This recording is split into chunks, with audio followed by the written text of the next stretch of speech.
من سب نبيا فاقتلوه من سب نبيا فاقتلوه من سب نبيا فاقتلوه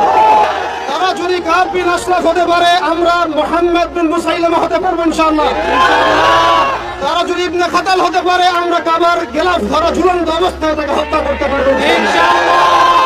আল্লাহ এবং তার রাসূল মুহাম্মদ সাল্লাল্লাহু আলাইহি ওয়াসাল্লামের শানে কটূক্তি করবে সেই ব্যক্তি মুরতাদ হয়ে যাবে যে ভাবসাধ্য অপরাধ করেছে ঠিক চার মাযহাবের কোন ইমামের মধ্যে কোনো ইখতিলাফ নাই যে এই অপরাধ করলে তার বেঁচে থাকার কোনো অধিকার নাই বিশ্ব এবং দেশ দুটো নদীতে ভাগ হয়ে যাচ্ছে হয় আপনাকে ইমানের শিবিরে থাকতে হবে অন্যথায় কুফরের শিবিরে থাকতে হবে হয় আপনাকে মুমিন হতে হবে অথবা মুনাফিক হতে হবে হয় আপনি মুশরিক হবেন না হলে তাওহীদ পড়তে হবে হয় আপনি তাওহীদের জনতা হবেন অথবা আপনি কাফেরদের জনতা হবেন এর মাঝামাঝি কোনো রাস্তা আমাদের সামনে খোলা নাই